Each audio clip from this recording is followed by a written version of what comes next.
2015년에 개봉이 된 영화인데요. 이 암살이라는 영화를 보신 분이 계십니까? 미국에 살다 보면 또 한국 영화를 이렇게 접하기가 쉽지 않으신데, 암살이라는 영화가 2015년 개봉이 되는데, 이 영화는 일제강점기 대한민국 임시정부 안에서 친일파를 암살하는 작전을 소재로 만들어진 영화입니다. 유명한 배우로 전지현, 하정우, 이정재 이런 사람들이 참여를 했고요. 친일파 앞잡이인 한국인과 또 일본의 장군을 암살하는 작전을 펼치는 어떤 그런 영화였는데요. 이 영화를 보신 분들, 안 보신 분들한테는 약간 제가 스포일러를 이렇게 할 수도 있겠네요. 보고 싶어 하시는 분들 죄송하지만, 보신 분들은 아마 반전이 있다는 걸 알 겁니다. 이 영화에 어떤 반전이 있는 줄 아십니까? 이 영화에 친일파를 암살하는 이 작전을 총지휘하는 염대장이 사실은 알고 보니 일본의 일정이었다. 이게 이 영화의 반전입니다. 사실 이정재가 맡은 이 역할, 그는 이전에 일본군 장교를 암살하려다가 실패해서 종로 경찰서에 붙잡혀갑니다. 그곳에서 고문도 받겠죠. 여러 가지, 안 그러면 죽인다는 위협을 받다가 결국은 일본의 일정으로 포섭이 되고, 사람들에게는 자기가 영웅적으로 탈옥을 했다고 이야기를 했지만 사실은 일본인들이 그를 풀어주고 자연스럽게 대한민국 임시정부의 일정 역할을 하도록 내보내준 것입니다. 대한민국의 역사나 아니면 조선시대, 일제시대 수많은 역사에 보면 변절자들이 등장을 합니다. 우리가 독립운동과 일제시대의 관하에 이야기할 때 어떻게 처음에 그렇게 나라를 사랑하고 애국하고 독립운동하던 사람들이 어느 순간 그렇게 친일을 하며 변절하게 되었을까에 대해서 많이 궁금해합니다. 영화에서는 어떤 극적인 상황을 마련하기 위해서 사느냐 죽느냐의 기로에서 생존을 위해서 변절하는 어떤 장면들이 등장을 하죠. 변절이라는 단어를 찾아보니까 절개나 지조를 지키지 않고 배반함을 변절이라고 국어사전에 나와 있습니다. 왜 사람들이 변절을 할까? 사람들의 변절은 어디에서부터 시작되었을까? 저와 여러분이 오늘 읽은 이 본문 6장 1절부터 12절은 사실은 5장 11절부터 6장 12절이 하나로 묶어져서, 여러분이 이제 세번역 성경을 가지고 있다면 보시면 거기에 제목이 뭐라고 되어 있냐면 변절을 경계하다라고 되어 있습니다. 히브리서 5장 11절부터 6장 12절 내용이 변절을 경계하라라는 주제로 말씀을 하고 있다는 거죠. 그 말씀의 내용이 6장 1절부터 우리가 읽은 12절이 들어있는데, 5장 11절의 말씀이 이렇게 시작을 합니다.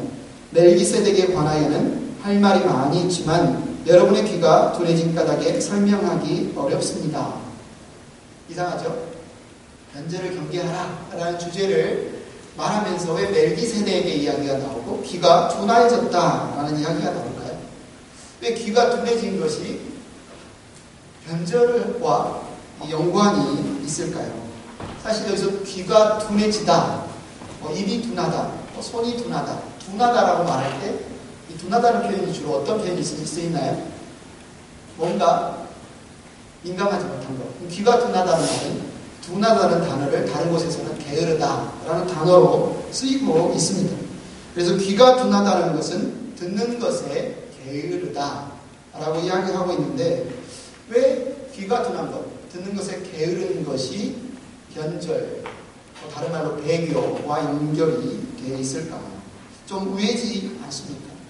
보통 우리가 변절, 배교하면 뭔가 큰 시험을 받아서 이렇게 돌이키거나 배신하거나 믿음을 포기하거나 이럴 것 같은데, 변절에 대해서 이야기하면서 오늘 성경은 듣는 것에 게으른 것에 대해서부터 시작을 하고 있다는 거죠.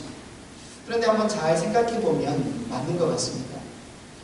며칠 전 이야기를 나누다가 어떤 가정의 부부관계에 대해서 이야기를 나눴는데, 처음에는 안 그랬는데, 정말 처음에는 우리가 서로에 대해서 관심을 갖고 사랑하는 연인 사이에 서로의 말에 귀를 기울여주고 작은 한마디에도 되게 크게 리액션을 하고 반응을 보이는데, 어느 순간 부부가 익숙해지면 서로의 말에 귀를 잘 기울이지 않게 되죠. 왜냐하면 저 사람이 나를 충분히 이해하고 있을 거야. 나도 저 사람이 하는 말이 무슨 말인지 다 알겠어 라고 지레짐작하고 이야기를 잘 안 듣는 거예요. 집중해서 이야기를 듣지 않는 겁니다. 그러면 어느 순간 서로 사이에 생각의 차이가 생겨지기도 하고 서로 사이에 서로가 공감하지 못하는 마음의 벽들이 벌어지기도 하면서 그래서 어떤 가정은 이렇게 말하기도 합니다. 가장 사랑하고 가장 이해하고 서로 용납해야 될 부부관계가 이런 철천지 원수가 없다. 이런 철천지 원수가 없다. 이런 말들을 하기도 하죠. 그런데 그 시작이 어디였냐면 서로의 말에 게을러. 서로의 말에 집중하지 않고 귀가 둔해진 그 순간부터 어떠면 이유들이 시작을 했다는 거죠. 그래서 5장 11절 이하에 보면 귀가 게을러졌다라는 하나님의 말씀에 귀가 게을러졌다. 이 말을 또 무엇과 이렇게 비유로 설명하냐면 음식을 먹는 것과 비유로 설명해요. 그래서 젖을 먹는 것과 단단한 음식을 먹는 것을 비유하고 있습니다. 사실 어린아이는 막 신생아는 무엇을 먹이죠? 당연히 젖을 먹이죠. 신생아가 어린아이가 젖을 먹는 걸 가지고 누가 이렇게 이상하다고 생각하는 사람은 아무도 없습니다. 왜냐하면 이도 없고 소화 능력도 떨어지기 때문에 어린아이들은 당연히 젖이나 우유를 먹어야 합니다. 그런데 아이가 자랐어요.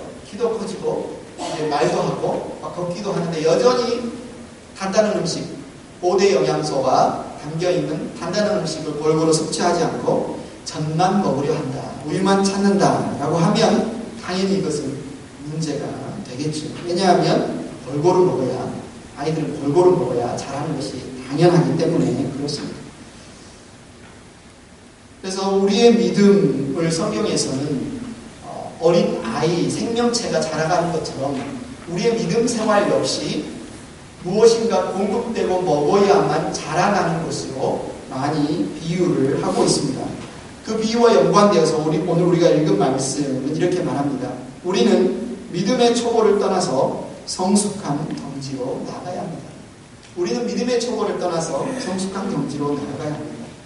단단한 음식을 먹어야 하는 것에 대해서 오늘 보면 1절은 이렇게 표현하고 있죠. 그러므로 우리는 그리스도 교회의 초보적 교리를 제쳐놓고서 성숙한 경지로 나아갑시다. 죽은 행실에서 벗어나는 회개와 하나님에 대한 믿음과 칭례에 관한 가르침과 안수와 죽은 사람의 부활과 영원한 심판과 관련해서 또다시 기초를 놓는 일이 없어야 하겠습니다. 그래서 젖을 먹지 말고 이제는 어느 정도 시간이 지났으면 단단한 음식을 먹으세요 라는 말을 오늘 본문에서는 초보적 도리를 벗어나서 이제는 성숙한 경지로 나아가세요 라고 말하고 있는 거죠. 이 초보라는 말의 뜻에는 시작, 기초, 출발 이런 뜻이 담겨 있습니다. 그러면서 6가지의 기독교의 초보적 교리를 쭉 나열하고 있는데 죽은 행실에서 벗어나는 회개, 하나님에 대한 믿음, 칭례에 대한 가르침, 안수, 죽은 사람의 부활, 영원한 심판 이런 것을 나열하고 있습니다. 사실 이것은 한 사람이 우리가 신앙생활을 할 때 교회에 나와서 믿음을 가질 때 반드시 들어야 하는 기본적인 교리이고 진리라는 말입니다. 그런데 오늘 본문에서 뭐라고 이야기하냐면 초보적인 교리를 제쳐놓으십시오 라고 말하는 거예요. 개역개정 성경에서는 초보적인 교리를 버리십시오 라고 말하는 거예요. 아무리 이것이 쓸모가 없어서 아무런 유익이 되지 않기 때문에 팽개치라는 말인가 쓰레기통에 버리라는 말인가. 그런데 그런 말이 아니에요. 여기서 제쳐놓으라 라고 말할 때 영어 성경에 보니까 이 단어를 leave, 떠나라는 단어를 쓰고 있어요. 6가지 초보적인 교리는 우리가 신앙생활을 시작할 때 우리에게 너무나 기초적이고 중요하고 핵심적인 진리입니다. 그렇지만 거기에만 머물러 있어서는 안 된다. 이제는 거기에서 떠나서 성숙한 경지에까지 자라가야 된다라고 권면을 하고 있습니다. 왜냐하면 우리의 믿음 생활이란 우리의 신앙 생활이란 어떤 지식을 넓히는 것에 그치는 것이 아니라 사실은 우리 하나님, 우리가 좀 전에 유스애들을 보내면서 우리가 같이 읽었던 신명기 말씀처럼 한 분이신 하나님과 관계를 갖는 것, 그분과 교제하는 것, 그러니까 예수 그리스도를 믿는다는 것은 예수님을 알고 예수님을 사랑하고 예수님과 더욱 예수님과 교제하는 그 삶을 말하고 있는데, 그래서 우리 믿음이 시작했다면 그분과의 사귐과 그분과의 사랑이 자라나는 것이 너무나 당연하겠죠. 계속 초보에만 머물러 있어서는 안 됩니다. 저는 운전면허를 한국에서 땄습니다.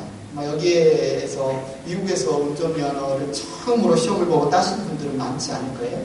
한국에서 많이 따셨을 텐데, 한국에서 운전면허를 따면, 그리고 운전을 하면 처음 뒤쪽에 무엇을 붙여놓습니까? 초보 딱지를 붙이죠. 초보 운전. 이거 가장 심플하고, 여자분들이 운전을 하고 나오면 운전을 잘못하면 밥이나 하지 왜 이렇게 나왔냐 그러면 뒤에다 붙여놓죠.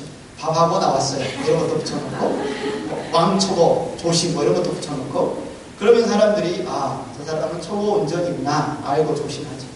미국에서는 이제 주로 하이스쿨 학생들이 운전면허 시험을 보고, 그래서 연수를 받을 때 뒤에 뭐라고 붙입니까, 사모님? 스튜던트 드라이버라고 붙이죠. 옐로우 카드로. 그래서 학생 운전자랑 딱 붙여놓고 운전을 하는데, 우리가 운전을 조금 하다 보면 그런 차들을 보면 마음이 어때요? 조마조마합니다. 잘못 가가지고 확 틀면 어떡하나? 갑자기 멈추면 어떡하나? 이런 마음이 있어요. 누구에게나 운전을 시작할 때 초보 시절이 있습니다. 당연히 초보 시절이 없이 그냥 운전을 잘하는 사람은 없습니다. 그러나 영원히 초보 딱지를 붙이고 운전한다고 하면 그것은 절대로 당연한 것도 아니고 정상적인 거라고 말할 수 없습니다. 당연히 초보 딱지를 떼야 되죠. 초보에서 벗어나야 되겠죠. 지금 주님 우리에게 그렇게 말씀을 하는 거죠. 초보의 과정이 있을 수 있지만 거기에 머물러 있어서는 안 된다. 구구단 아시죠? 구구단. 한국에서 이제 초등학교, 예전에 국민학교라고 했는데, 다니면 방과 후에 과제를 내줍니다. 그래서 구구단 1단, 2단, 3단을 그날 외워야 될 걸 다 외우지 못하면 집에를 못 갑니다. 짝꿍을 지어줘서 잘 외우는 친구도 못 갑니다. 자기가 담당한 짝꿍이 다 외울 때까지 남아 있어야 합니다. 되게 싫지요. 애써서 수업 듣고 이제 집에 가서 놀아야 되는데 구구단을 외워야 집에 보내준다고 하니까 어쩔 땐 선생님이 밉기도 합니다. 아니 왜 이렇게 혹독하게 구구단을 외우라고 시킬까? 어렸을 때는 잘 이해하지 못합니다. 그런데 나중에 알고 보면 그것이 너무나 당연한 것을 알죠. 구구단을 외우지 않고서 수학의 그 다음 단계로 나아간다는 것은 다음 어떤 수학에 더 정교하고 복잡한 수학을 풀 수 있다는 것은 말도 안 되죠. 구구단은 산수의 수학의 기본이라고 할 수 있습니다. 신앙생활도 마찬가지라는 거죠. 오늘 성경에서 이야기한 그리스도교의 초보적인 교리는 쓸모없는 것이 아니라 우리의 신앙에 있어서 너무나 중요하고 기초적이지만, 그렇다고 해서 우리가 구구단에만 머물러 있어서는 안 되죠. 나 구구단 외웠으니까 다 했다, 됐어 라고 생각해서는 안 된다는 거예요. 이제는 거기에서 벗어나서 더 어려운 문제를 풀 수 있어야 합니다. 사랑하는 행복한 교회 성도 여러분, 여러분 지금 어떤 상태에 있다고 생각하시면 한번 진단해 보십시오. 잠잠히 한번 생각해 보십시오. 아직도 초보에 남아있지는 않습니까? 아마 어떤 분들은 이 초보 자체에, 초보적인 교리 자체에도 아직 익숙하지 않은 분들이 있을 수 있어요. 교회에 나와서 교회에 다니고 있지만 단순히 그냥 사람이 좋아서, 단순히 그냥 종교적인 생활로 교회에 왔다 갔다 할 수 있습니다. 괜찮습니다. 저도 처음에 그랬습니다. 저도 처음에 교회 나갈 때 그랬습니다. 그러나 거기에만 머물러 있어서는 안 됩니다. 내가 죄인인 것을 알아야 합니다. 내가 죄인인 것을 알고 이 죄는 우리 구주 예수 그리스도의 십자가로만 용서받을 수 있고 생명을 얻을 수 있다는, 예수님이 나의 구세주이시고 나의 주님이라는 이 진리를 믿어야 합니다. 그리고 나서 여기서 말하는 이 초보적인 교리를 알아야 합니다. 그런데 그런 초보적인 교리를 알았다 할지라도 거기에만 머물러 있어서는 안 된다는 거죠. 이제는 그 초보적인 교리를 떠나서 벗어나서 더 성숙한 경지에까지 자라가야 된다. 영적으로 자라가야 된다라고 오늘 성경은 말하고 있습니다. 왜 우리가 신앙생활을 할 때 이런 초보적인 교리를 벗어나지 못하게 할까? 왜 이 신앙의 성숙을 방해하는 것이 무엇일까? 좀 전에도 말씀드렸지만 우리의 믿음이 자라가는 것을 음식을 먹는 것과 성경에서 많이 비유를 합니다. 그래서 너희는 젖을 이제는 금방 먹고 단단한 음식을 먹으라라고 이야기를 하는데, 그것과 음식을 먹는 것과 비교해서 볼 때 우리의 믿음이 자라는 것을 방해하는 것이 바로 편식입니다. 편식. 저희 막내딸 혜원이의 편식에 대해서 예전에 한번 말씀을 한번 드린 적이 있죠. 돼지고기는 비계만 좋아합니다. 후라이드 치킨은 껍질만 좋아합니다. 채소는 시금치와 깻잎만 먹습니다. 그리고 매운 것은 싫어하고 단 것과 짠 것만 좋아합니다. 딱딱한 것은 싫어하고 부드러운 것만 좋아합니다. 아마 어느 정도 어린아이들은 다들 조금씩은 편식이 있죠. 아마 장에서 그 음식을 소화할 수 있는 어떤 유산균들이 없을 때 몸이 그렇게 반응한다라고 발표한 학자들도 있는데, 어느 정도 어렸을 때 편식할 수 있어요. 그런데 계속 자라는데, 키가 크는데, 초등학교도 들어갔고 이제 미들 하이스쿨도 자라는데, 골고루 잘 먹어야 되는데 계속 이 편식만 하고 싶어 할 때, 부모된 우리 입장에서 그래 네 하고 싶은 대로 해라 라고 놔두는 게 정상적이겠습니까? 아니면 비정상적이겠습니까? 당연히 우리 아내는 골고루 먹이려고 아주 애를 쓰고 있습니다. 그것이 당연합니다. 골고루 먹는 것이 당연합니다. 자기가 좋아하는 것만 먹어서는 균형 잡힌 건강을 이룰 수 없습니다. 그런데 바울은 골고루 먹지 않고 그냥 단단한 거 먹기 싫어하고 여전히 젖만 먹고 싶어하는 그런 사람들을 육에 속한 사람이라고 부르고 있습니다. 고린도전서 3장 2절하고 3절을 저와 여러분이 같이 읽겠습니다. 시작. 나는 여러분에게 젖을 먹였을 뿐 단단한 음식을 먹이지 않았습니다. 그때에는 여러분이 단단한 음식을 감당할 수 없었습니다. 사실 지금도 여러분은 그것을 감당할 수 없습니다. 여러분은 아직도 육에 속한 사람들입니다.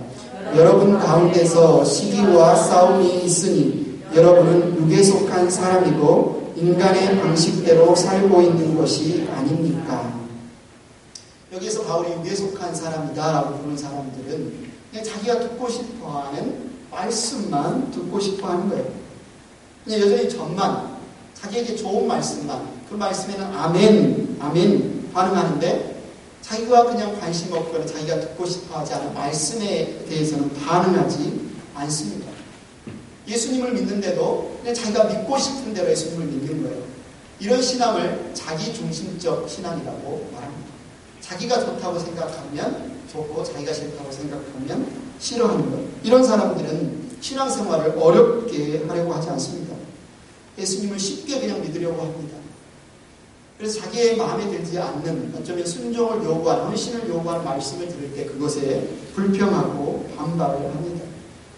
자기가 듣고 싶은 말씀에만 반응하고 하나님의 말씀을, 모든 가르침을 받으려고 하지 않는 것, 그것을 영적인 편식이라고 말할 수 있어요. 이런 영적인 편식을 갖고 있을 때 이들은 여전히 초보적인 교리에만 머물러 있을 수밖에 없고 장성한 크리스찬으로, 그리스도인으로 자라갈 수 없다는 거죠. 이런 영적인 편식이 우리의 신앙의 성숙한 경제까지 자라가는 것을 방해한다는 것입니다. 사랑하는 행복한 교회 성도 여러분, 로마서 10장 17절 말씀에 하나님 우리에게 분명히 이렇게 말합니다. 믿음은 들음에서 생기고 들음은 그리스도를 전하는 말씀에서 비롯됩니다. 여러분은 말씀을 들어야 믿음이 생깁니다. 말씀을 들을 때 믿음이 생기고 믿음이 자라가는 것입니다. 그냥 내가 나의 의지의 결단으로 믿습니다 해서 믿음이 생기는 것이 아니고, 내가 뭔가 마음을 강하게 먹는다고 해서 믿음이 생기는 것이 아니고, 하나님의 말씀을 들을 때, 진리인 하나님의 말씀을 들을 때 그것에 대한 합당한 반응이 바로 믿음이라는 것이죠. 예수님께서 우리에게 믿음으로 사는 삶이 어떤 삶인지 마태복음 4장 4절에서 이렇게 말씀해 주셨습니다. 같이 읽겠습니다. 사람이 빵으로만 살 것이 아니라 하나님의 입에서 나오는 모든 말씀으로 살 것이다. 우리가 어떻게 잘 살 수 있어요? 우리가 어떻게 살 수 있어요? 말씀으로 살 수 있어요. 지금 아무리 어려운 일을 당했다 해도 지금 내 귀에 하나님의 말씀이 들리고 그 말씀이 나에게 힘이 되면 내가 지금 겪고 있는 어려움이나 고난은 아무것도 아니고 잘 살 수 있다는 거예요. 그런데 미래가 불안하고 답답하고 현실이 힘들고 고통스러운데 하나님의 말씀이 나에게 들리지 않는, 하나님의 말씀이 나에게 믿어지지 않고 하나님의 말씀이 나에게 힘이 되지 않으면 내가 살 수가 없는 거죠. 쓰러질 수밖에 없는 거죠. 하나님의 말씀이 들리면, 하나님의 말씀이 믿어지면 내 환경을, 나의 삶을 붙들고 있는 여러 가지 문제들 가운데에서도 사실은 이미 하나님이 일을 시작하셨고 앞서가고 있는 것입니다. 말씀이 나를 이끌어갑니다. 말씀이 내 삶을 책임집니다. 말씀이 나에게 힘이 됩니다. 그래서 예수님 우리에게 말하죠. 떡만 먹어서, 밥만 먹어서 살 수가 없어. 하나님의 입에서 나오는 모든 말씀을 먹어야 살 수 있어. 우리가 하나님의 모든 말씀을 아멘으로 믿고 받아들여야 우리가 성숙한 경지로 자라갈 수 있다라고 말합니다. 어디까지 자라가야 합니까? 에베소서 4장 13절을 같이 읽겠습니다. 시작. 그리하면 우리 모두가 하나님의 아들을 믿는 일과 아는 일에 하나가 되고 온전한 사람이 되어서 그리스도의 충만하심의 경지에까지 다다르게 됩니다. 우리는 예수님에게까지 자라가는 것입니다. 하나님의 입에서 나오는 모든 말씀을 듣고 우리는 예수님을 닮아가는 것, 그것이 초보적인 교리를 벗어나 성숙한 경지에 다다르는 삶인 것입니다. 우리는 매일매일 하나님 말씀을 통해서 예수님을 보고 예수님을 경험하고 예수님을 닮아가야 합니다. 그런데 반대로 우리의 귀가 둔하면, 우리가 말씀을 듣는 일에 게으르면, 하나님의 입에서 나오는 말씀을 듣고도 그 말씀에 마음이 완고하여지고 거역하면, 예수님의 그 성품을 닮아가지 않으면 어떤 일들이 일어나는 겁니까? 오늘 본문 4절 6절을 같이 읽겠습니다. 시작. 한번 빛을 받아서 하늘의 은사를 맛보고 성령을 나누어 받고 또 하나님의 선한 말씀과 장차올 세상의 권능을 맛본 사람들이 타락하면 그들을 새롭게 해서 회개에 이르게 할 수 없습니다. 그런 사람들이야말로 하나님의 아들을 다시금 십자가에 못 박고 욕되게 하는 것이기 때문입니다.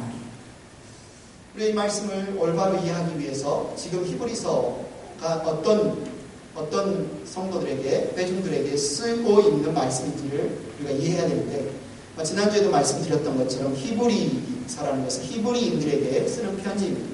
한마디로 유대교에서 신앙생활을 하다가 예수님을 믿고 기독교로 개종한 성도들, 그들의 부모, 친척, 형제, 자매, 이웃, 친구들 중에는 여전히 모세의 율법을 통해서 신앙생활을 하고 있는 유대교 신자들이 많이 있는 그런 유대인 그리스도인들입니다.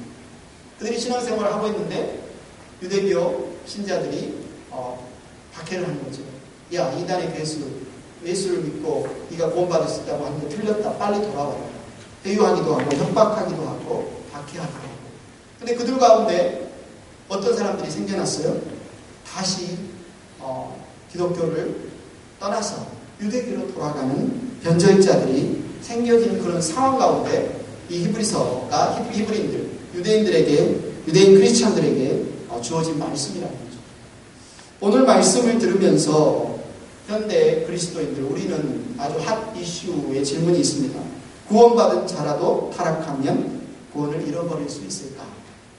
이 주제에 대해서 신학자들이나 많은 성도들이 갑론을박 다양한 의견을 가지고 있습니다. 우리에게도 굉장히 민감한 주제이기도 하죠.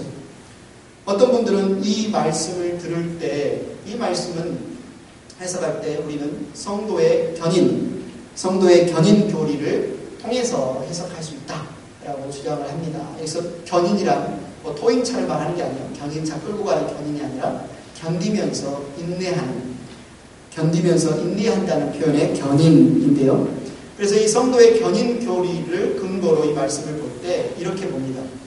여기에서 사실은 하나님의 빛을 보았고 은사를 맛보았고 성령을 받았다고 하지만 그건 겉으로 그렇게 보여졌을 뿐 사실은 이 사람은 구원받은 자가 아니었다. 사실 구원받은 자가 아니었는데 이 사람은 타락한 것이다. 그러니까 죄인이 크리스찬인 척하다가 타락한 것이다 라고 해석을 하죠. 왜냐하면 견인 교리는 이런 내용입니다.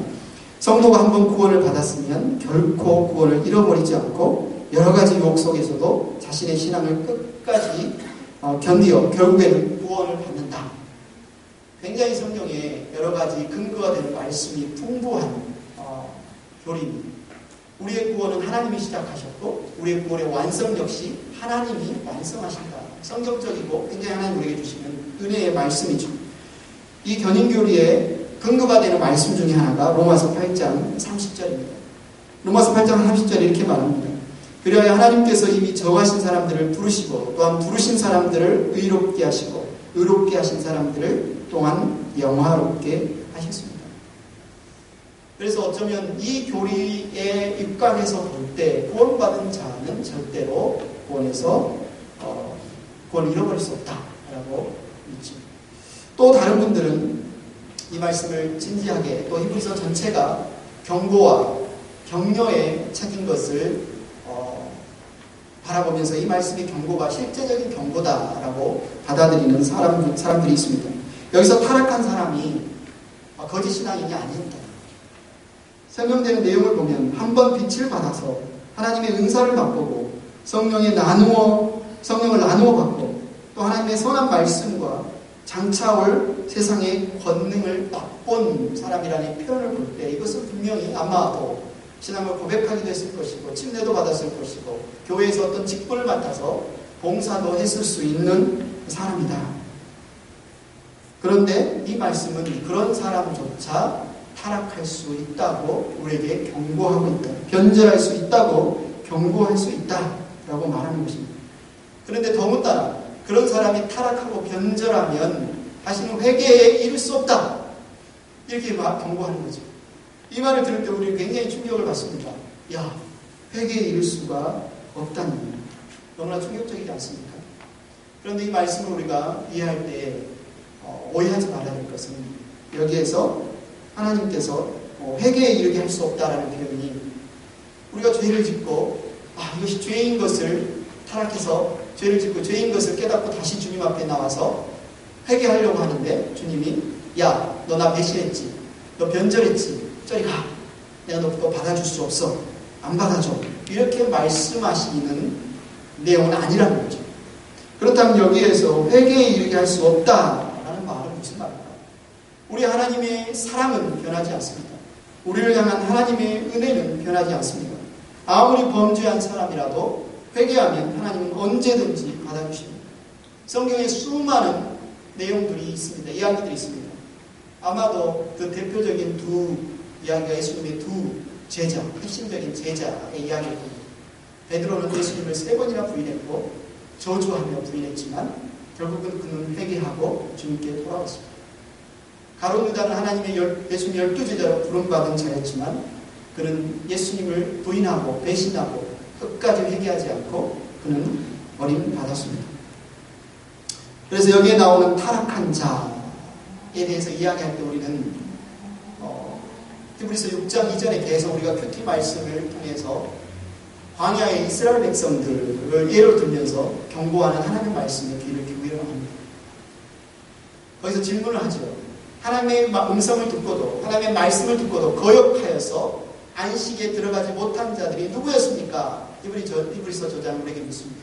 그들은 애굽에서 구원을 경험한 자들이 아닙니까? 그들은 홍해가 갈라지는 것을 경험한 자들이 아닙니까? 그들은 만나를 먹고 메추라기를 먹고 불기둥과 구름기둥으로 하나님의 보호하심을 경험했던 자들이 아닙니까? 할렐루야 주님을 찬양하며 하나님의 구원을 노래했던 자들이 아닙니까? 그러나 그들은 하나님이 말씀하실 때 그 말씀을 거역하고 불순종하기를 지속할 때 그 마음이 굳어져서 그들은 하나님이 예비하신 안식의 땅에 들어가지 못하고 말았습니다. 그래서 여기서 지금 히브리서 저자가 우리에게 하고 싶은 말은 무엇이냐면 구원에 대해서 탈락할 수도 있고 잃어버릴 수도 있다에 대해서 말하고 싶은 것입니다. 매일매일 하나님께서 우리에게 말씀하고 있을 때 그 말씀에 귀 기울여 듣는 것의 중요성에 대해서 우리에게 말씀하고 있는 거죠. 여러분, 최초의 인간 아담과 하와는 어떻게 하여 범죄하게 되었습니까? 그들은 하나님과 날마다 교제하는 자였고 하나님께서 말씀을 하신 것을 그들은 들었던 자였습니다.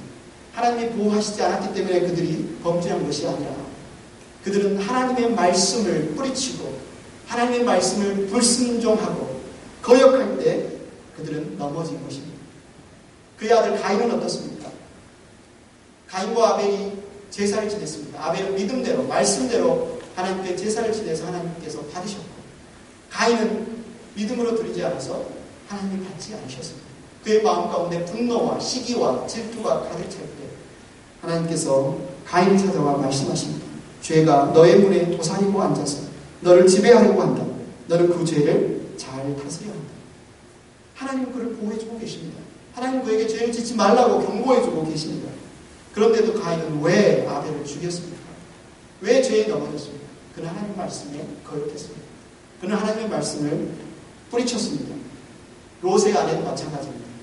소돔과 고모라를 심판하시겠다는 하나님의 계획, 아브라함의 간절한 기도에 하나님께서 응답하셔서 천사를 보냅니다.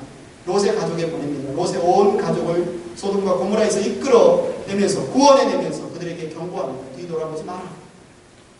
롯의 아내는 하나님의 그 말씀을 뿌리쳤습니다. 하나님의 그 말씀을 거역했습니다.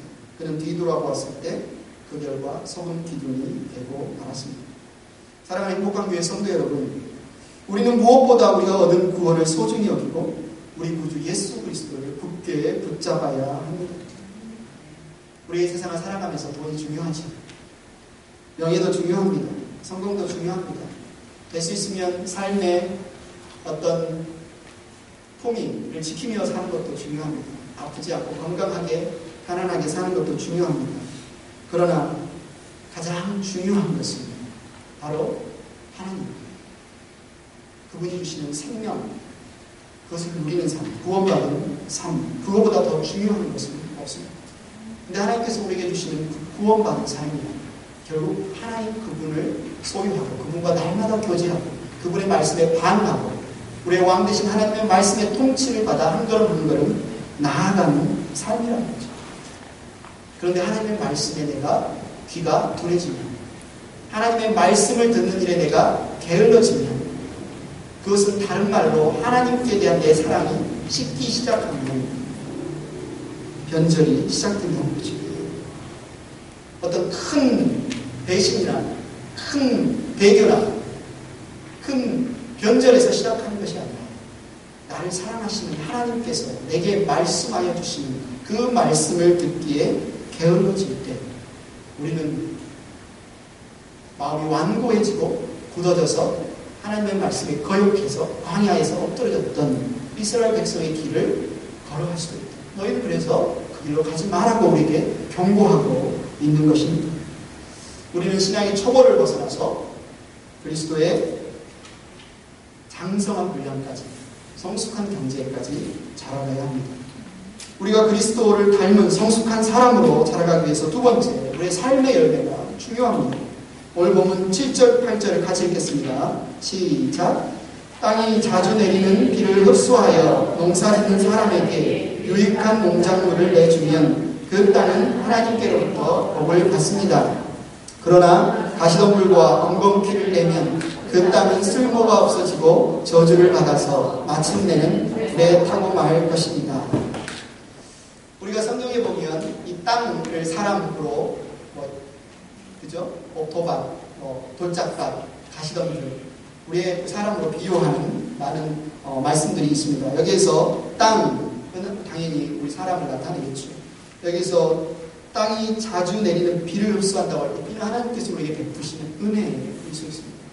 그래서 땅이 농사 짓는 사람에게 비를 흡수하고 은혜를 받고 비를 흡수하고 마땅히 해야 되는 것은 유익한 농작물, 그죠? 농사 짓는 사람이 먹을 수 있는 채소, 유익한 농작물을 내야지. 그런 혜택을 받고도 그런 은혜를 경험하고도 계속해서 가시덤불과 엉겅퀴를 내서는 안 된다는 겁니다.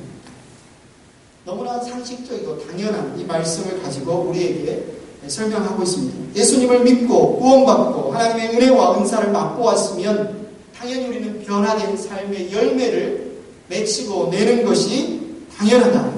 만약 땅이 그 위에 자주 내리는 비를 흡수하고도 유익한 농작물을 내지 못하면 가시덤불과 엉겅퀴만 낸다면 그 결과는 어떻게 된다? 불태워진다. 버림받는다 라고 성경은 우리에게 이야기를 하고 있습니다. 그래서 본문은 우리가 변절하지 않고 온전한 그리스도의 사람으로 자라가려면, 성장하려면 구원에 이르게 하는 것들이 무엇인지 알고 그것에 더 힘써야 한다라고 말하죠. 9절 말씀을 같이 읽겠습니다. 시작. 사랑하는 여러분, 우리가 이렇게 말하지만 여러분에게는 구원에 이르게 하는 더 좋은 것들이 있다는 것을 확신합니다. 굉장히 사랑하는 여러분이라고 사랑이 담긴 말로 이 편지를 읽는 성도들을 부르고 있고, 그들에게 구원에 이르게 하는 좋은 것이 있음을 확신한다고 이 저자는 이야기를 하고 있습니다. 여기서 말하는 더 좋은 것들이 무엇일까요? 구원에 이르게 하는 것들이 무엇일까요? 여기서는 앞에서 농작물에서 유익한 농작물이라고 말을 했고, 10절에서 보면 이것은 바로 성도의 삶에 맺히는 올바른 행실인 것을 볼 수 있습니다. 어떤 사람들은 그럴 수 있습니다. 내가 성경을 잘 모르는데, 내가 어떤 은사가 잘 없는데, 내가 영적인 경험, 어떤 사람들이 말하는 어떤 뜨거운 불을 받는 영적인 경험이 없는데 내 구원이 어떻게 되는 건가? 두렵고 흔들릴 때 성경은 우리에게 그것보다 더 중요한 것은 예수님 안에서 우리가 날마다 살아가는 삶이 더 중요하다라고 말하고 있습니다. 오늘 보면 10절도 같이 읽겠습니다. 시작. 하나님은 불의하신 분이 아니므로 여러분의 행위와 여러분이 하나님의 이름을 위하여 나타낸 사랑을 잊지 않으십니다. 여러분은 성도들을 섬겼으며 또 지금도 섬기고 있습니다. 여기서 우리가 두어야 할 믿음의 근거는 바로 하나님은 잊지 않으시는 분이다. 하나님은 잊지 않으시는 분이다.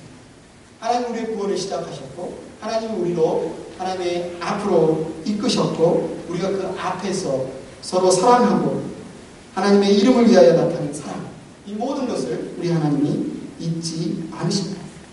꼭 챙기시는 분이다 라고 말하고 있습니다. 여러분, 하나님은 우리의 행위를 보시는 분입니다. 우리가 행위로 구원받은 것은 아니지만 우리의 삶의 열매를 통해서 우리는 하나님의 사랑을, 하나님의 구원을, 하나님이 어떤 분이시고 하나님이 우리에게 베푸신 그 구원이 무엇인지, 어떤 색깔인지 우리는 이웃에게 보여줄 수 있습니다. 하나님이 우리가 배고플 때 먹이시는 분이라고 믿는다면 우리는 배고픈 자들을 먹일 것이고, 하나님이 고난당할 때 나를 도우신 분이라고 믿는다면 우리는 고난당한 자들을 도울 것이고, 하나님이 내가 죄인 되었을 때 내 죄를 용서하시고 사랑하시는 분인 것을 믿는다면 나에게 범죄하고 고통 준 이들을 우리는 용서하고 사랑하게 될 것입니다. 마태복음 25장 40절에 예수님 우리에게 이렇게 말합니다. 내가 진정으로 너에게 말한다. 너희가 여기 내 형제 자매 가운데 지극히 보잘것없는 사람 하나에게 한 것이 곧 내게 한 것이다. 여러분들이 예수님을 믿는 믿음으로 사랑을 표현하고 하나님을 향한 사랑을 드러내고 한 걸음 한 걸음 나아갈 때 하나님은 우리에게 말합니다. 너희는 구원에 이르게 하는 가장 좋은 것, 더 좋은 것을 가지고 있다 라고 우리에게 말씀하십니다. 세 번째, 우리가 그리스도를 닮은 성숙한 사람으로 자라가기 위해서는 부지런함으로 끝까지 소망을 이루어야 합니다. 부지런함으로 끝까지 소망을 이루어야 합니다. 오늘 보면 11절 12절에 이렇게 말합니다. 여러분 각 사람은 같은 열성을 끝까지 나타내서 소망을 이루시기 바랍니다. 여러분은 게으른 사람이 되지 말고 믿음과 인내로 약속을 상속받는 사람들을 본받는 사람이 되어야 합니다. 세 가지를 말하죠. 열심을 끝까지 나타내라. 게으른 사람이 되지 말라. 믿음과 인내로 약속을 상속받는 본받는 사람이 되라 라고 말하고 있습니다. 예수 그리스도께서 우리의 구원자이시고 예수 그리스도의 말씀이 우리에게 능력이고 힘이 된다면 우리는 매일매일 하나님의 말씀, 하나님의 입에서 나오는 말씀으로 살기에 힘써야 돼요. 그렇게 부지런히 힘쓰고 나아가는 마지막 길에 바로 예수님께서 우리를 온전케 하시고 우리를 향한 그 소망을 이루시는 그날이 오게 될 것입니다. 믿음의 삶에 있어서 위기는 당연히 열심을 잃고 게을러지는 것입니다. 우리의 신앙에 있어서 위기는 열심을 잃고 게을러지는 것이죠. 오늘 말씀에 변절을 경계하다라는 말씀을 주시면서 가장 먼저 시작하는 것이 바로 우리의 귀가 둔해진 것. 하나님의 말씀을 듣는 것에 우리가 게을러진 것에서부터 그 일이 시작된 것을 성경은 우리에게 경고하고 있습니다. 왜냐하면 게을러졌다는 것은 마음이 변했다는 증거이기 때문에 그렇죠. 여러분, 젊은 청춘들이, 연인들이 서로 데이트하고 교제해서 남자친구, 여자친구가 될 때 서로를 향한 헌신과 열정이 얼마나 뜨거운 줄 아십니까? 100일을 카운터해서 100일 기념 잔치를 벌입니다. 1년을 카운터해서 1년 기념 선물 이벤트를 합니다. 생일을 잊어버리지 않고 무슨 날 우리가 처음 만난 날 어떤 날 얼마나 서로를 챙겨주고 사랑을 표현한지 모릅니다. 그러나 서로를 향한 사랑이 식었을 때 그들은 서로 향해서 게을러지기 시작합니다. 서로의 이야기 듣는 것도 게을러지고 서로를 챙겨주는 것도 게을러지기 시작하죠. 이것은 사랑의 위기입니다. 우리의 믿음도 마찬가지라는 겁니다. 사단이 우리를 미혹하고 세상 유혹에 우리가 흔들리기 시작할 때 우리는 우리의 사랑이, 하나님을 향한 사랑이 식어지고 게을러지는 것을 보게 됩니다. 기도하는 시간이 즐겁지 않고 하나님의 말씀이 더 이상 내게 사모가 되어지지 않고 나도 모르게 예배 자리에 나와도 그냥 형식적이 되어간다면 그것은 우리가 하나님의 말씀을, 하나님의 사랑 앞에 게을러진 증거입니다. 이것은 곧 우리 믿음의 위기이고 사단이 기뻐하며 박수치며 우리의 믿음을 우리가 멈춰가고 도둑질하고 있는 것을 즐거워하고 있을 것입니다. 히말라야 산맥에 카트만두라는 왕국에 어떤 새에 대한 전설이 있다고 합니다.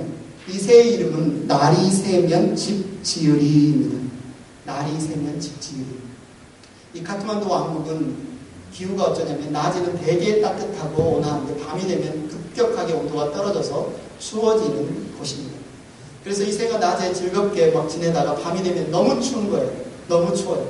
그러니까 밤이 되면 막 이렇게 마음을 먹고 이야기하는 날이 새면 집 지어야지. 날이 새면 꼭 집 지어야지. 그런데 다시 해가 뜨고 날씨가 따뜻해지고 그러면 또 잊어버리는 거죠. 그냥 릴리랄라 놀다가 또 밤이 되면 너무 추워서 벌벌 떨면서 날이 새면 집 지어야지. 날이 새면 집 지어야지. 이렇게 울부짖는다고 합니다. 게으른 자의 어쩌면 운명이라고도 할 수 있죠. 저와 여러분의 삶은 어떻습니까? 혹시 우리 중에도 이런 날이 새면 집 지으리 새와 같은 분이 계시지 않습니까? 우리가 처음 믿었을 때 가졌던 그 사랑과 열심을 여러분 잊어버리지 말아야 합니다. 그리고 이제는 초보에 머물러 있지 말고 거기에서 떠나서 신앙의 성숙한 경지로 나아가야 합니다. 사도 바울은 예수님을 믿고 구원을 받아 하나님의 자녀가 된 형제 자매들에게 이렇게 권면하고 있습니다. 같이 읽겠습니다. 시작. 열심을 내어서 부지런히 일하며 성령으로 뜨거워진 마음을 가지고 주님을 섬기십시오. 열심을 내십시오. 부지런히 일하십시오. 성령의 뜨거운 마음을 가지고 주님을 섬기시고 주님을 닮아가시고 성숙한 경지에까지 자라가시기를 축원합니다.